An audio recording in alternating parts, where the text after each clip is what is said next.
want to thank you guys for joining me. I hope you guys had a wonderful weekend. Anyhow, today we're going to talk about something I enjoy so much, and I enjoy doing it, and that's why we're going to talk about it, because most of the world does. Monopoly! See you in a second. Monopoly. Monopoly is a board game currently published by Hasbro. In the game, players roll two six-sided dice to move around the board game, buying and trading properties and developing them with houses and hotels. Players collect rent from their opponents, with the game being to drive them into bankruptcy. Money can also be gained or lost through chance and community chess cards and taxwares. Players can end up in jail, from which they cannot move until they have met one of several conditions. The game has numerous house rules, and hundreds of different editions exist, as well as many spin-offs and related media. Monopoly has become a part of international popular culture, having been licensed locally in more than 103 countries and printed in more than 37 languages. Monopoly is derived from the landlord's game, created by Lizzie Magie in the United States in 1903 as a way to demonstrate that an economy that rewards wealth creation is better than one where monopolists work under few constraints, and to promote the economic theories of Henry George. In particular, his ideas about taxation. The landlord's game had two sets of rules originally. One with taxation, another one mainly based on current rules. When Monopoly was first published by Parker Brothers in 1935, it did not include the less capitalistic taxation rule, which resulted in a more competitive game. Parker Brothers was eventually absorbed into Hasbro in 1991. The game is now named after the economic concept of monopoly, the denomination of a market by a single entity. In the early years, the history of monopoly can be traced back to 1903, when American anti-monopolist Lizzie Magie created a game which she hoped would help explain the single tax theory of Henry George. It was intended as an educational tool to illustrate the negative aspects of concentrating land in private monopolies. She took out a patent in 1904. Her game, The Landlord's Game, was self-published, beginning in 1906. Magie created two sets of rules, an anti-monopolist set in which all were rewarded when wealth was created, and a monopolist set in which the goal was to create monopolies and crush opponents. Several variant board games based on her concept were developed from 1906 through the 1930s. They involved both the process of buying land for its development and the sale of any underdevelopment property. Cardboard houses were added and rents increased as they were added to a property. Magie patented the game again in 1923. According to an advertisement placed in the Christian Science Monitor, Charles Todd of Philadelphia recalled the day in 1932 when his childhood friend Esther Jones and her husband Charles Darrow came to their house for dinner. After the meal, the Todds introduced Darrow to the landlord's game, which they then played several times. The game was entirely new to Darrow, and he asked the Todds for a written set of the rules. After that, Darrow went on to utilize this and distribute the game himself as Monopoly. Parker Brothers bought the game's copyright from Darrow. When the company learned Darrow was not the sole inventor of the game, it bought the rights to Magie's patent for $500. Parker Brothers began marketing the game on November 5, 1935. Cartoonist F.O. Alexander contributed the design. U.S. patent number 2026082A was issued to Charles Darrow on December 31, 1935 for the game, the board design, and was assigned to Parker Brothers, Inc. The original version of the game in this format was based on the streets of Atlantic City, New Jersey. In 1936, Parker Brothers began licensing the game for sale outside of the United States. In 1941, the British Secret Intelligence Service had John Waddington Limited, the licensed manufacturer of the game in the United Kingdom, create a special edition for World War II prisoners of war held by the Nazis. Hidden inside these games were maps, compasses, real money, and other objects useful for escaping. They were distributed to prisoners by fake charity organizations created by the British Secret Service. In the Nazi-occupied Netherlands, the German government and its collaborators were displeased with Dutch people using Monopoly game sets with American or British locales and developed a version with Dutch locations. Since that version had in itself no specific program elements for Nazi, it continued in use after the war and formed the base for Monopoly games used in the Netherlands up to the present.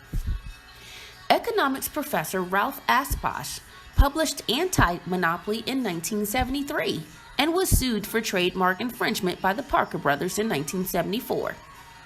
The case went to trial in 1976.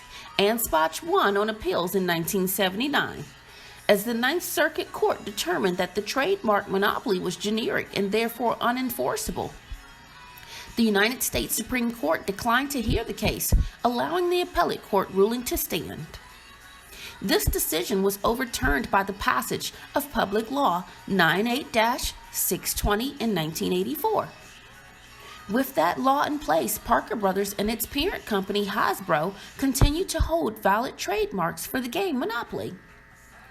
However, Anti-Monopoly was exempted from the law, and Aspash later reached a settlement with Hasbro and markets his game under license from them. The research that Aspash conducted during the course of the litigation was what helped bring the game's history before Charles Darrow into the spotlight. In 1991, Hasbro acquired Parker Brothers and thus Monopoly. Before the Hasbro acquisition, Parker Brothers acted as a publisher only, issuing two versions at the time, a regular version and of course a deluxe. Hasbro moved to create and license many other versions of Monopoly and sought public input in varying the game.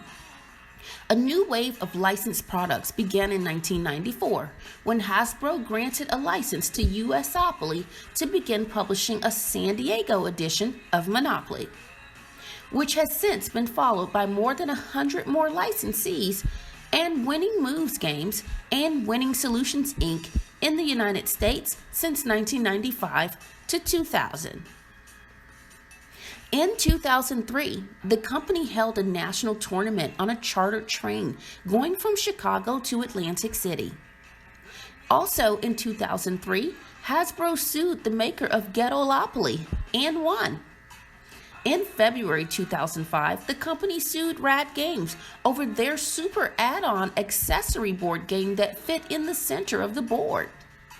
The judge initially issued an injunction on February 25, 2005 to halt production and sales before ruling in Rad Games' favor in April 2005.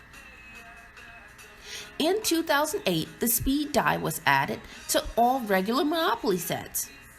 After polling their Facebook followers, Hasbro Gaming took to the top house rules and added them to a house rule edition released in the fall of 2014, and added them as an optional rule in 2015. In January 2017, Hasbro invited internet users to vote on a new set of game pieces, with this new regular edition to be issued in March 2017. On May 1, 2018, the Monopoly Mansion Hotel Agreement was announced by Hasbro's managing director for Southeast Asia, Hong Kong, and Taiwan, Jenny Chu Ying Ni, with M101 Holdings, SDN, BHD. M101 has the 5-star, 225 rooms, and then under construction located at the M101 Bukat building in Kuala Lumpur, and would have a 1920s Gatsby feel. M101 Sirocco Group would manage the hotel when it opened in 2019. Now, there have since been some changes to the board. Not all of the chance and community chess cards as shown in the 1935 patent were used in editions from 1936 to 1937 and onwards. Graphics with the Mr. Monopoly character, then known as Rich Uncle Pennybags, were added in the same time frame. A graphic of chess containing coins was added to the community chess spaces, as were the flat purchase prices of the properties. Traditionally, the community chess cards were yellow, with no decoration or text on the back. The chance cards were orange with no text or decoration on the back either. Hasbro commissioned a major graphic redesign to the U.S. Standard Edition of the game in 2008, along with some minor revisions. Along the changes, the colors of Mediterranean and Baltic avenues changed from purple to brown, and the colors of the Geo Square changed from red to black. A flat $200 income tax was imposed. And then, originally, the amount was $300, but was changed a year later after the game's debut. There were also changes to the chance and community chess cards. For example, the poor tax, received for services, Christmas fund matures, and Grand Opera opening cards became speeding fines. Received $25 consultation fee, holiday fund matures, and it is your birthday. Respectfully though, their effects remain the same. The player must pay only $50 instead of $150 for the school tax. In addition, a player now gets $50 instead of $45 for sale of stock. And the Advance to Illinois Avenue card now has the added text indicating that a player collects $200 if they pass go on the way there. All the chance and community chess cards received a graphic upgrade in 2008 as part of the graphic refresh of the game. Mr. Monopoly's classic line in illustration was also now usually replaced by renderings of a 3D Mr. Monopoly model. The backs of the cards have their respective symbols, with community chess cards in blue and chance cards in orange. Additionally, recent versions of Monopoly replaced the dollar sign with an M with 2 horizontal strokes through it. In the US versions shown below, the properties are named after locations in or near Atlantic City, New Jersey. Atlantic City's Illinois Avenue was renamed Martin Luther King Jr. Avenue in the 1980s. St. Charles Place no longer exists, as the showboat Atlantic City was developed when it came and once ran there. Different versions have been created based on various current consumer interests, such as dog poly, cattle poly, bugopoly, and TV/movie games, among others. So have some fun. Play Monopoly.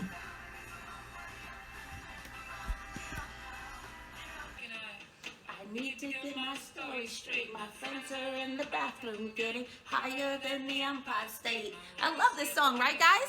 Anyhow, I hope you guys enjoyed this episode of Monday with Emerald, and I will see you next week, babes. I know I gave it to you months ago. I know you're trying to forget.